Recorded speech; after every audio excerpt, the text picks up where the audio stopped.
The largest structure in Chichen Itza is the temple of Kukulkan, or Quetzalcoatl.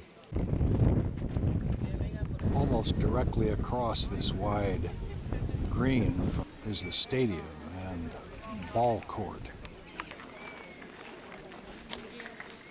The playing field itself looks almost 300 yards long, and games were played here on the equinoxes, similar to soccer, except the goal was perhaps 20 feet up on the side of the wall, and the ball had to be kicked or socked or batted through this, but not touched with the hands.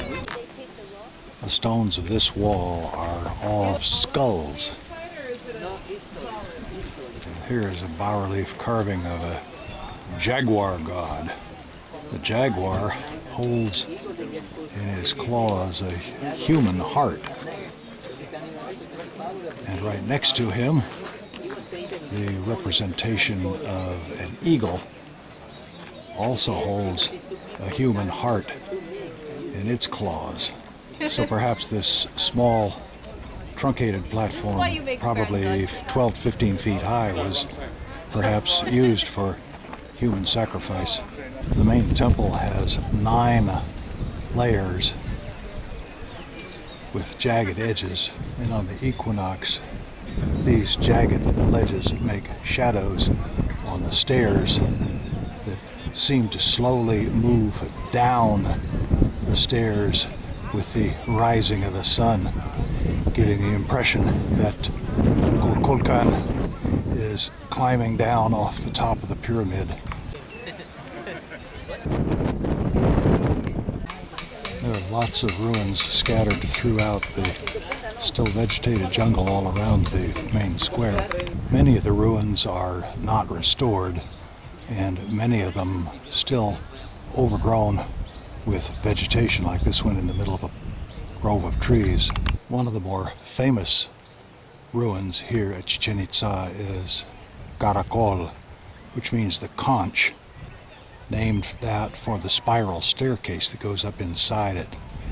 Its other name is known as the observatory because the windows near the base and top align with sunrises and sunsets and risings and settings of the planet Venus.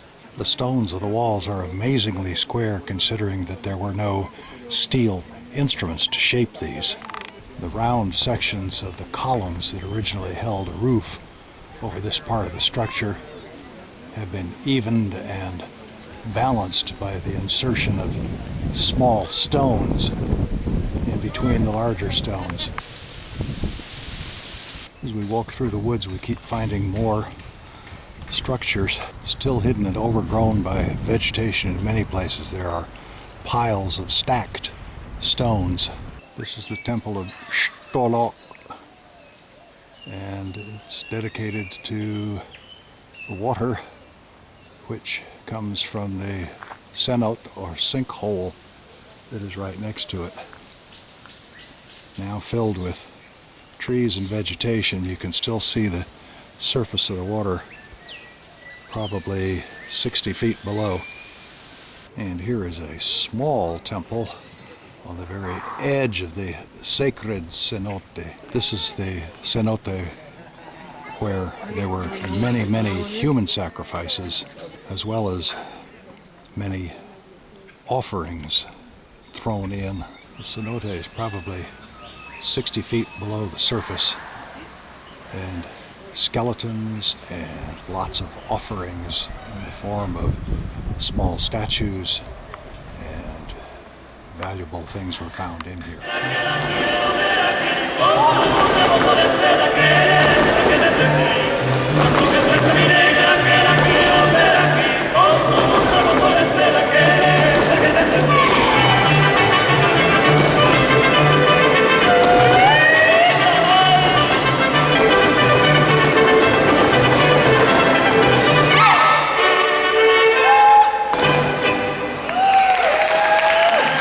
Baila la guajira, Guantanamera, shabba, shabba.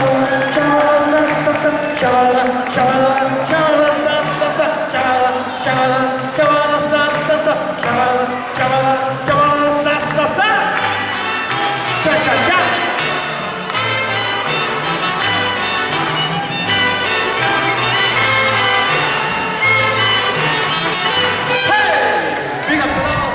Mayan city of Tulum was still occupied when Cortés came, and was one of the few Mayan cities still occupied, but decimated by the Spanish, who took many prisoner, many others dying from disease. It's the only Mayan city that is right on the edge of the ocean. Cruciform here, the horizontal axis represents the path of the sun through the various constellations, and the vertical line represents the Milky Way, which descends to the underworld.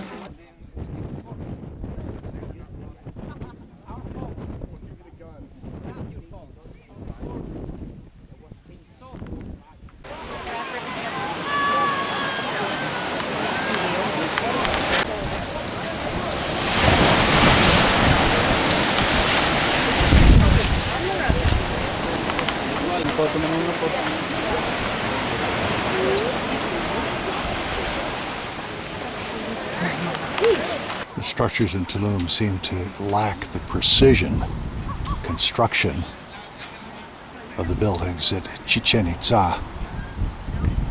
The alignment is not very precise, and the walls around the central area are simply piled stone without much alignment at all.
Coba, one of the big temples, is still covered with vegetation.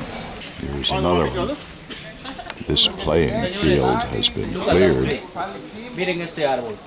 A little easier here with slanted edges and a larger opening for the ball to go through. This ball field, I think, was some of the earliest Maya called Olmec.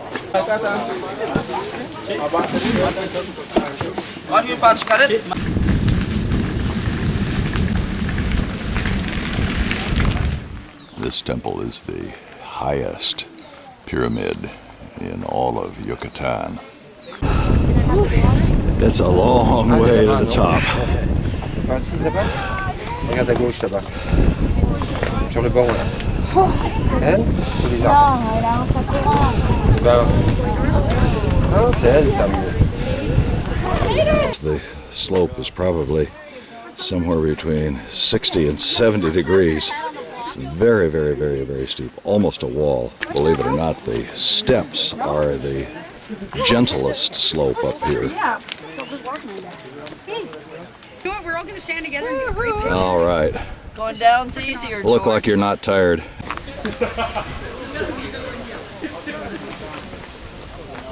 The calendar date described by these symbols on the stela, which is from about 600 AD, translated into the Gregorian calendar, comes out to December 21st, 2012, the end of that calendar cycle. And we're off again to the next site.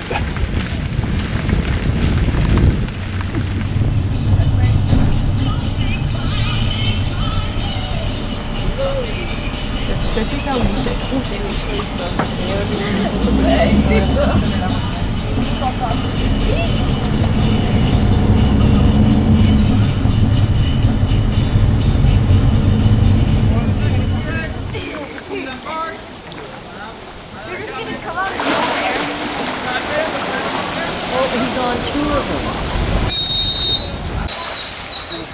Ahí va. Ay, qué linda.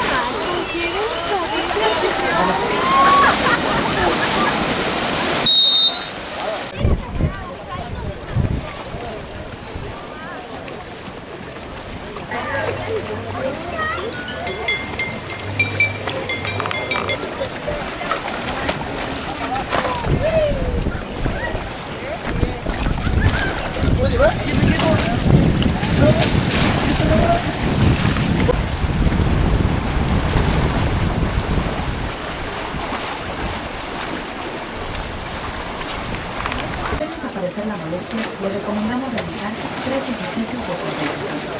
Primero,